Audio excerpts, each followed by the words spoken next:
మధ్యప్రదేశ్లోని ఉజ్జయిని నగరంలో ప్రసిద్ధి చెందిన మహాకాళేశ్వర్ జ్యోతిర్లింగ ఆలయంలో 3వ అంతస్తులో నాగచంద్రేశ్వర ఆలయం ఉంది.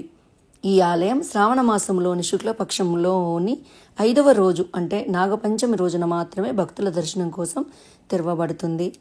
నాగచంద్రేశ్వర ఆలయం సంవత్సరానికి ఒక్కసారి మాత్రమే ఎందుకు తెరుచుకుంటుంది అనే విషయంపై ఒక పురాణ కథ ఉంది.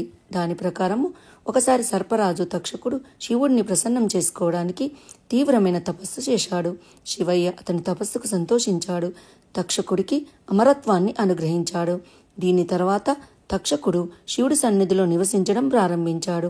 అయితే మహాకాల్ అడవిలో నివసించే ముందు తక్షకుడు తన ఏకాంత సేవలో ఎలాంటి ఆటంకాలు రాకూడదని కోరుకున్నాడు. అందుచేత నాగపంచమి రోజున మాత్రమే దర్శనానికి అందుబాటులో ఉండేలా కొన్నేళ్లుగా ఈ సంప్రదాయం కొనసాగుతుంది.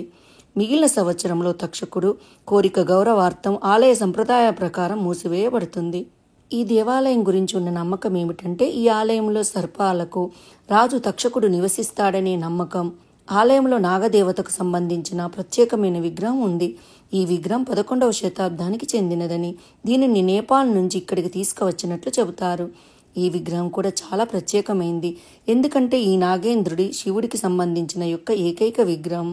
ఈ నాగేంద్రుడి విగ్రహంలో విష్ణువు లక్ష్మీదేవికి బదులుగా శివపార్వతుల ఆశీనులై ఉంటారు.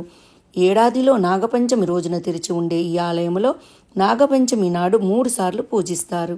ఆలయంలో గర్భగుడిలో కొలువు తీరి భక్తులతో ఏడాదికి ఒకసారి పూజలను అందుకుంటున్న ఈ విగ్రహంలో శివపార్వతులు తమ తనయుడు గణపతితో కలిసి 10 ముఖాల సర్పరాజుని పీఠంగా చేసుకుని కూర్చుని ఉన్నారు.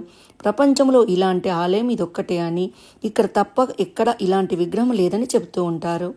ప్రతి ఏడాది ఈ ఆలయం నాగపంచమి రోజున మాత్రమే తెరవబడుతుంది. అందువల్ల ఈ ఆలయంలో నాగచంద్రేశ్వరుని దర్శనం కోసం భక్తులు పెద్ద సంఖ్యలో నాగచంద్రేశ్వర ఆలయానికి చేరుకుంటారు. ఇక్కడికి స్వామివారిని నాగపంచమి రోజున దర్శనం చేసుకుంటే భక్తులకు అన్ని రకాల సర్పదోషాల నుండి విముక్తి లభిస్తుందని, అందుకే భక్తులు సుదూర ప్రాంతాల నుంచి ఇక్కడికి వచ్చి దర్శనం చేసుకుంటారని నమ్మకం. Thank you.